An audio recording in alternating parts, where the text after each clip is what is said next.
This episode of the Helping Healing Humor podcast is brought to you in partnership with ministryleague.com. We would love for more people to discover this show, so please rate and review us on iTunes or your podcast provider. Feel free to share on your social media and subscribe at benandtravis.com for the free ebook, 28 Days of Focused Living. Welcome back to the Helping Healing Humor podcast with Ben and Travis. And obviously, Will is along for the ride as well. I'm doing great, blessed to be back with all of you. And Ben, how you doing, man? I'm doing great. It's been a pretty good week. It's a busy week. The last couple of weeks have just been on the go, but excited to be here as usual. And this is always a time of the week that I look forward to when we get to collaborate a little bit, hang out for a little while, even if it's at a distance. It's always fun. And of course, Will is with us as well. How you doing? Man, I'm doing great. Still trucking along with the marathon training. Hopefully getting a little closer. Come December, we'll be ready to go. So if I got to work on the eating a little bit, but we're making progress. I have been looking forward to this day. As we posted last few weeks ago, my wife and I were on a podcast called a Foster Care and Unparalleled Journey, and we had some great hosts on there, Jordan Palmer or the Palmers, and that was pretty cool. And they pushed us and the direction of our guest today, and I'm just so excited that he was able to find some time to fit us in. John Williams is with us from lifethatcounts.org. Find him on Facebook and on social media and go to that website and listen to some of the stuff that he's doing. He has a podcast. Obviously, we would love for you to talk about any of that you'd like to share with us, John, but welcome to the show. It's great to be here. What we do at Life That Counts is, everything that we do is to help others make better decisions for more healthy outcomes. And as I'm sure we'll get into it a little bit, but my kind of, I feel like I'm the least likely candidate to be here still. And I mean by be here still is I've just seen the work of God in my life and now through the life of my wife and my kids as well. And it's just everyday gratitude, man. Habitually successful kind of everyday gratitude kind of a thing. So it's good to be here with you guys. That's what this show is about, really, is the realness, the genuineness of serving the Lord, and where he shows up and shows out. It's a phrase that we use a lot. And, it is in those moments where it's not glorious. I've battled leukemia. And, it's in the moments, not necessarily when everybody's rah-rahing, which I had a lot of cheerleaders, had a lot of people behind me, had a lot of people praying for me, but it's in those moments where it's absolutely drudgery, really. It gets into that moment where, hey, I've just got to put the next foot in front of the other and trust where God is leading us. And, we ask you, about your specific job description, and I love it. And I love the straight to the point, right? I help change lives, and really what is our calling period in this life, but to help others, and really from a biblical standpoint, help those who could never return the favor.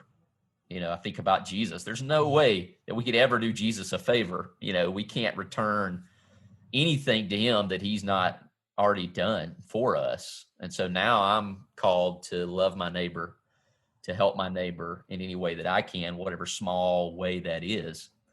And so, we talked a little bit about your website. I know you've got something super exciting that's coming up. And if you want to talk a little bit about that, about what's coming out in just the next few weeks and maybe your topic that you'll be discussing. The TED event that we had the opportunity to do with Wilson Park.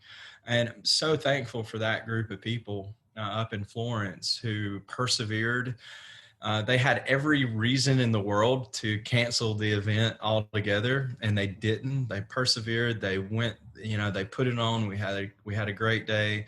Got some wonderful content recorded, and my part of it that day was to answer the what if question. What if we never had another school shooting? And for me, this comes out of, a couple of areas of my life. It comes out of an experience that I had in sixth grade when a friend brought a gun to school. And then it comes from just the work that we do here at Life That Counts, in schools, on campus, during instructional hours for social emotional health with students. That's really awesome. That's a good work. I work with elementary school in Florence, and part of what I do there is kind of the emotional intelligence stuff. I go around even to these are just the little kids, and we just talk about emotional intelligence and what that means and being able to make good, smart choices. And I'm sure that you're familiar with that concept and all of those different things. And so that's a huge work. So you travel around to some of the schools, I guess, in Alabama, outside of Alabama, anywhere that they call you to come and be a part of that? Yeah, so we currently are serving under two federal funding streams, and we have weekly active programs in Alabama, Indiana, Illinois, and Montana. So we do, of course, travel outside of those areas as well as schools call us in, whether it be a one-day event or multiple day training, or to partner with them to help almost custom build a scenario for them. And every bit of it is to help build a healthier, stronger, more safe campus for students. Here's what we know about our environments. If you enjoy the environment that you're in, you're probably going to want to show up the next time. And if you can learn to enjoy the people that you're with and have authentic, healthy relationships and work toward healthy relationships, then chances are things like discipline referrals, which are, students getting suspended or expelled or sent to alternative school, those types of things are going to diminish. Well, if they're wanting to go, Will, you're a youth minister. You've probably experienced it where a parent has used youth group as a form of like, hey, you're not going to youth group unless you get your homework done. You ever had one of those? I remember those. Absolutely. Those always, yeah. They make you feel good as a youth minister, right? They're like, yeah, I'm there, baby. So, if you can facilitate and create an environment where kids want to show up, and you can help provide the emotional awareness or the emotional intelligence so that we can be other-centered serving. Because as we know, everything about adolescence is driven toward narcissism, where we are the most narcissistic we will ever be during our adolescent development. So between the ages of 12 and 17 years old, because it's self, and also between those same ages of 12 to 17 years old, we need to be needed. We need to be accepted, and we need to be needed and accepted by our peer group. It's something that we long for. We long for that acceptance from our peer group. And if you think about it this way, as kids grow and develop, so when a baby's born, he or she essentially makes no decision for themselves. They don't decide what they eat. They don't decide what they wear. I would never put a bow in my hair now, right? Like, come on, really? That's just different.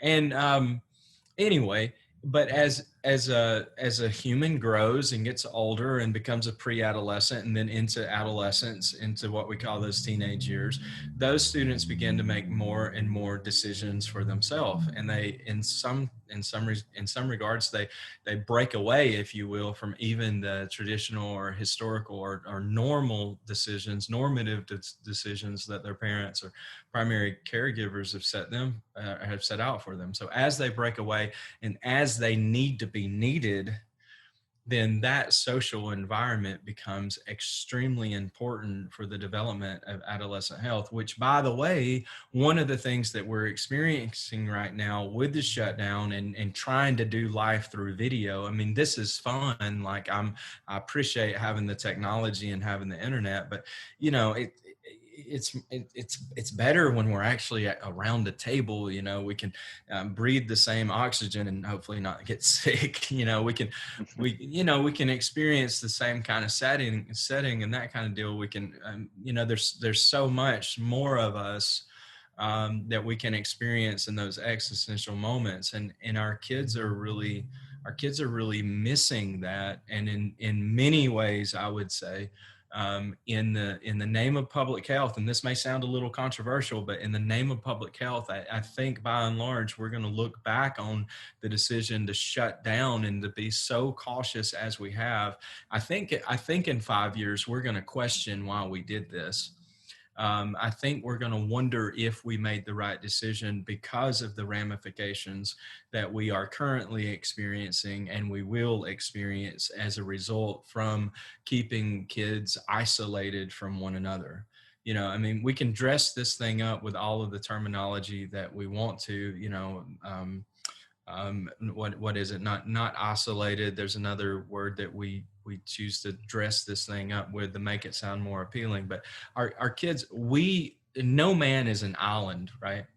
And we need community. We were, anthropologically speaking, even in our faith, we were created to be in community. We were created to be in community with one another.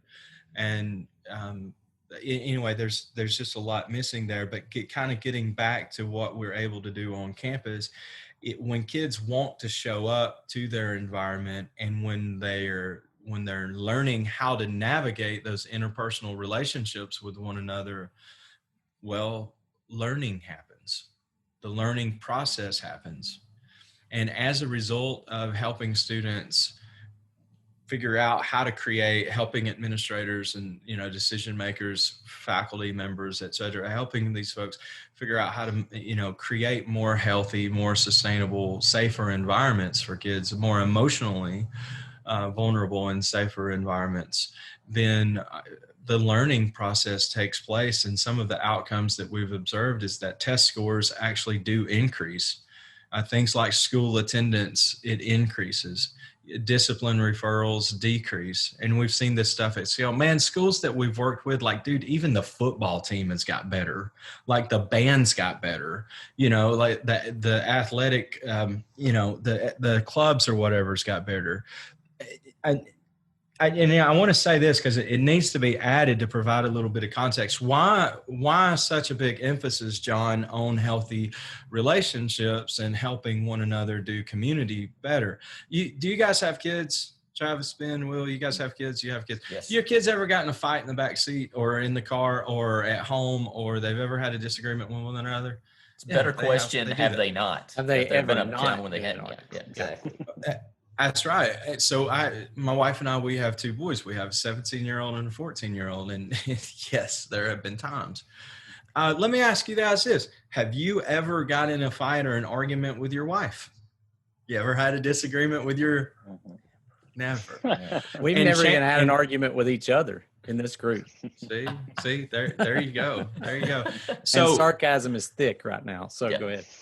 sarcasm is really thick. Yeah. So for the listening audience, so you know, the sarcasm, they're laying it on thick and heavy, because here's what we know. We know that in marital community with our wife, with your husband, we know in that community that there's a rub, that we are working to get better.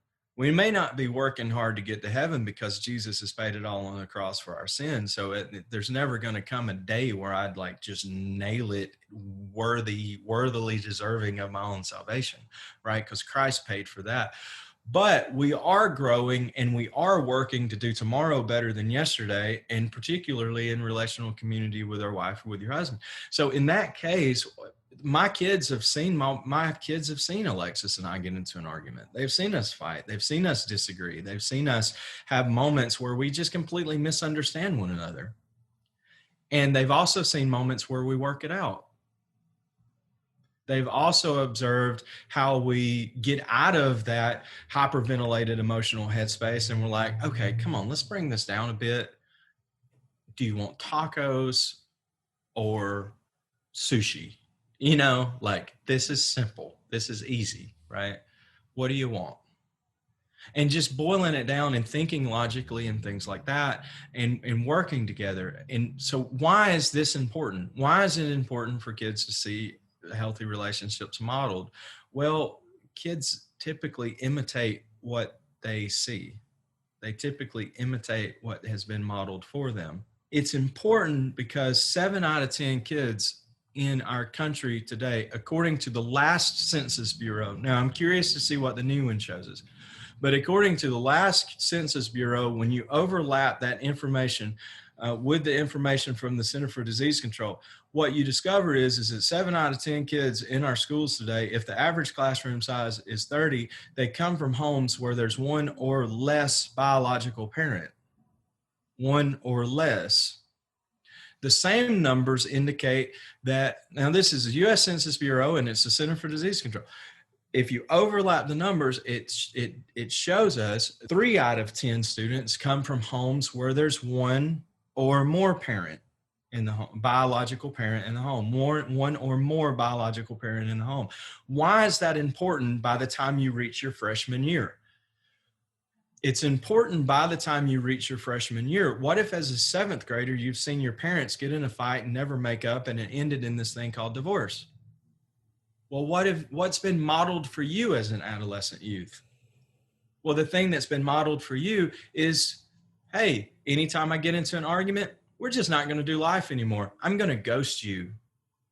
I'm going to unfriend you. I'm going to turn my back on you. I'm so thankful. You know, my parents divorced when I was a kid, and you know, I was blessed that both my parents had big families, large families, like 10, 11 brothers and sisters. And so I had plenty of examples. You know, Ben's parents, you know, they were a tremendous example to me. And so I got to see them live out, you know, not perfect with no arguments, but what you're saying is I got to see people who could work things out, you know, who did model that. And so, you know, I can't imagine, you know, as difficult it was with me with one parent at home, and she did a wonderful job, as good as she could do. But, you know, to have those examples, but also at church, you know, the church plays that role as well. You know, obviously the illustration there is Christ is the head of the church, the husband, the body is the wife, you know, the church is the wife. And so, you know, you're absolutely true, you know, and that's one of the reasons why I coach football. You know, how do we work out our differences, you know? And one thing that's been amazing is like how little practice has been missed this year compared to years previous. Kids are just hungry, you know, they're just starving for that community that you're talking about, you know, and, you know, all that stuff that you just said resonates with me because my freshman year, you know, what have I seen, you know, and I was very blessed to have people like Ben's parents and other aunts and uncles and people in the church who modeled those things for me of how you have a healthy relationship. A healthy relationship is not one where you never argue or have discussions or debates, but ones where you can figure out how to bring it down, you know, and conversate and have that discussion. It's not a fight. It's a discussion, and at worst, it's an argument, you know, that at the end of the day doesn't end the relationship. Yeah, and if you'll allow me to kind of jump in on this too, something that I think is interesting, and one of the reasons that I talk with the kids, and I don't, you know, go around to first graders and go, we're going to talk about emotional intelligence. I do kind of bring that up and just sort of explain what that means. But Goldman wrote a book by that title, and one of the things he said in that was, you've got you know, a lot of businesses are looking, or corporations maybe looking for a CEO who has whatever IQ, this great, strong IQ. But he said, you may have 3 guys that have basically the same IQ across the board. How do you differentiate between the ones to hire the guy or the girl who's, you know, who is best for that job? And it usually comes down to who can sort out problems, who can deal with the the issues that come along with running a business, who can emotionally handle those things. And that's kind of what you're getting at, is you guys are teaching teenagers sort of how to get along, how to deal with tough stuff. Growing up, I never met my biological father. The church for us, and I don't mean the church, the body, like the people, I mean the church, the building for us was a safe haven. My uncle was the worst kind of alcoholic. And when he would drink, which was daily, my mom would take me and my kid brother, and we would retreat to the church and vacuum the floor, or drive through McDonald's and eat some food in the fellowship hall, or something like that. And so just kind of back on that, and yeah, I want to say this too, and for your listening audience, this will be a tough statement. So I said to you guys, I was in full-time student ministry for 15 years. Well, part of what you may not know, I was fired from churches 11 times. It never was anything illegal. Never was anything immoral. I never had an inappropriate relationship with my secretary, except for that one time when my secretary was my wife. It was always serving with churches who had other ministry staff who sometimes egos would get in the way. And not even differences of opinion on interpretation of scripture or thing like that. I mean, it was just, guys, just bottom line, male chauvinistic ego, guys who just can't share the same space with one another for whatever reason, and that's the kind of stuff that I experienced. So when I hear you say that the church is to be a model of relational community, I agree it is to be the model, but I would also be a very strong advocate to say that we get into it over the dumbest stuff imaginable. And Crazy. I wonder how often in so many of our petty, just really stupid differences that have divided us for 100 years, I wonder how often Jesus himself isn't embarrassed of us, to be honest. I mean, I wonder how many times when we're supposed to be coming to maturity in the faith. I mean, look at the world around us right now. And here's my thing. I don't want to say, where is the church? But where is the church? In Matthew, I believe there's this line where Jesus is talking, and he says, the kingdom of heaven suffers violence, and the violent take it by force. And I know that everything that we do in the life of the life of this organization that I've been able to create, it's not come by pitter-pattering around or tiptoeing.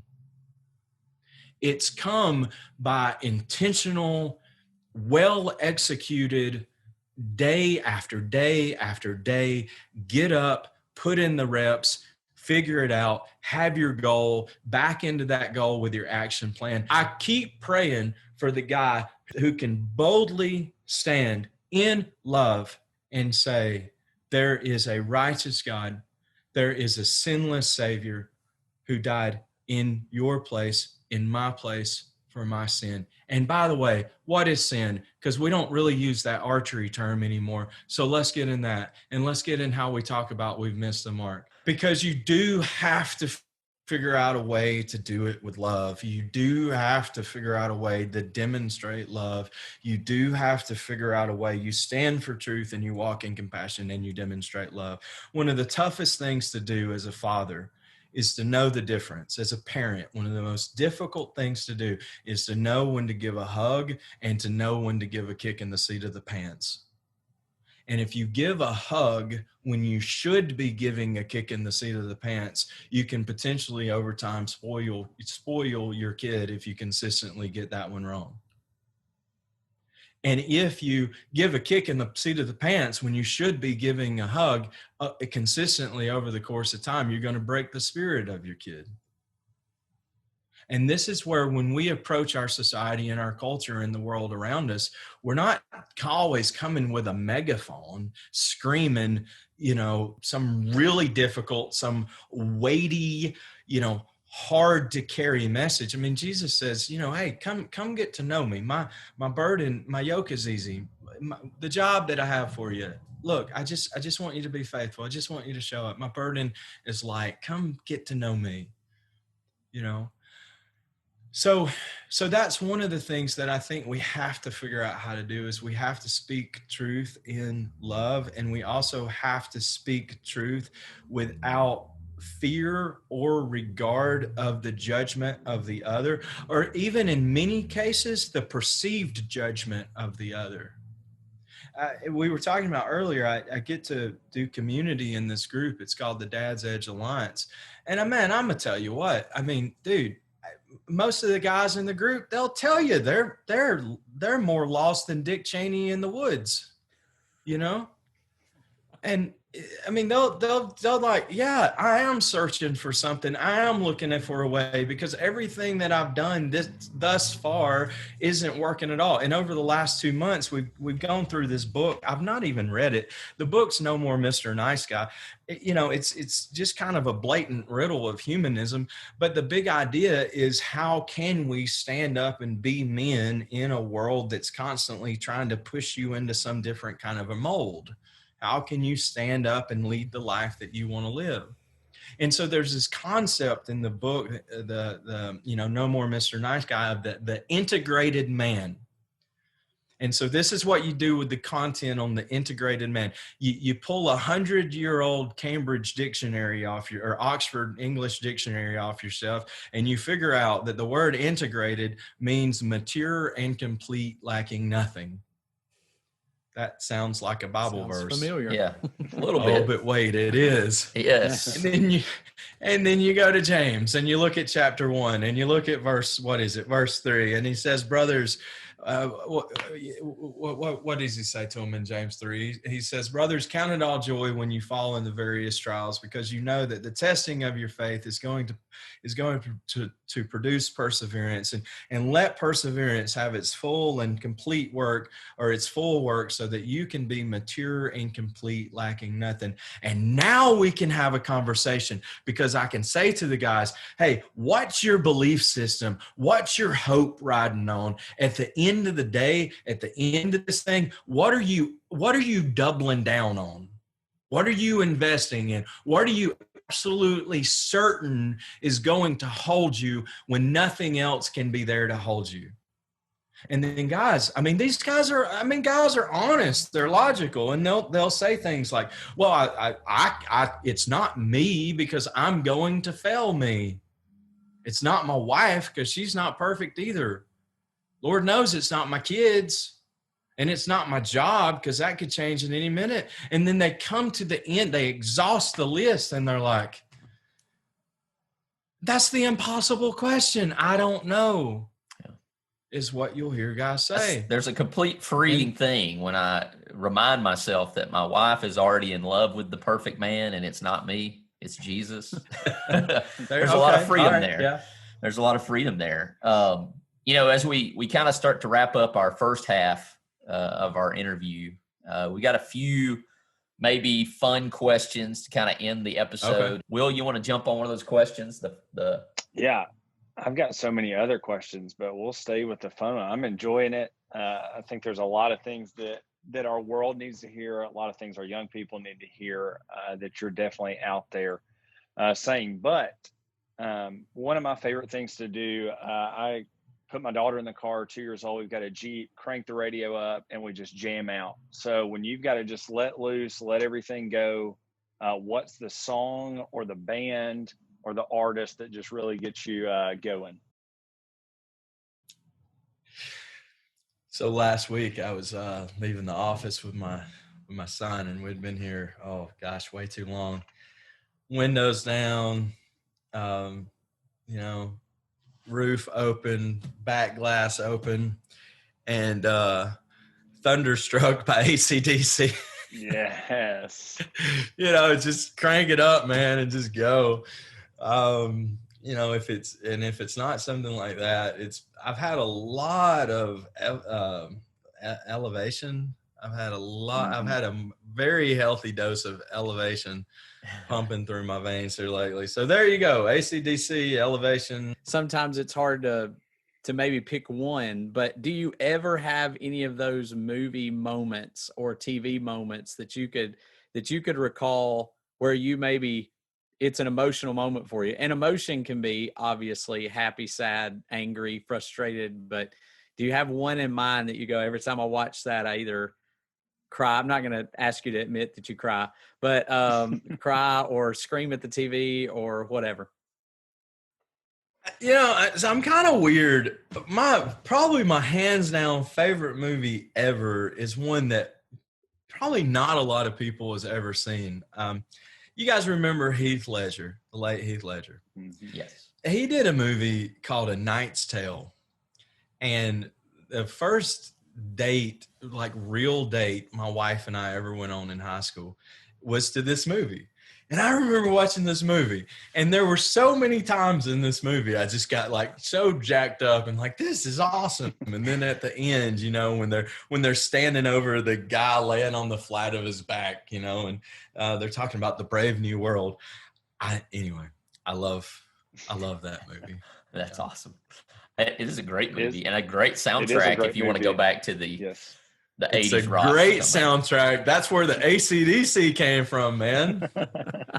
John, we appreciate you being with us. We appreciate your message. We appreciate what you're doing. You just keep on trucking, man. And if there's any way that we can assist you, we would love nothing more than to do just that. Guys, it's a pleasure to be on today. Hey, Travis, what is the largest bone in the body? That's the femur, that long bone that goes from your hip socket and connects to your knee. So let's say that you fell and broke your femur.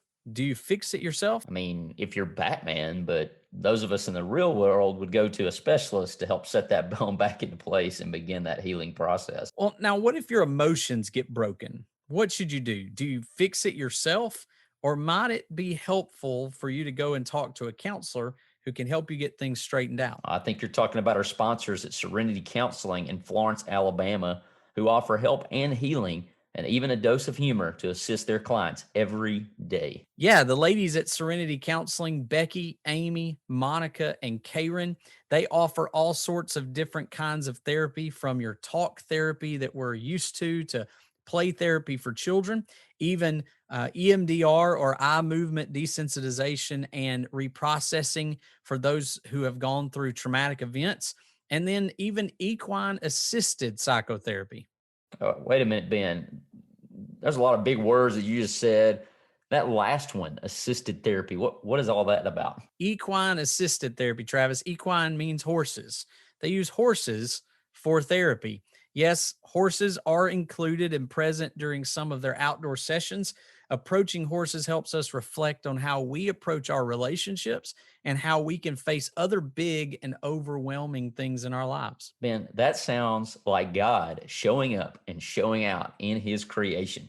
Check out the link to their website in our show notes. If you've ever wondered if a counselor might be the answer to what you're struggling with, give them a call. Serenity Counseling, where hope is given and healing begins. Serenity Counseling is located at 1954 Jackson Road in Florence, Alabama, and they can be reached at 256-263-6367, serenitycounselingshoals.org.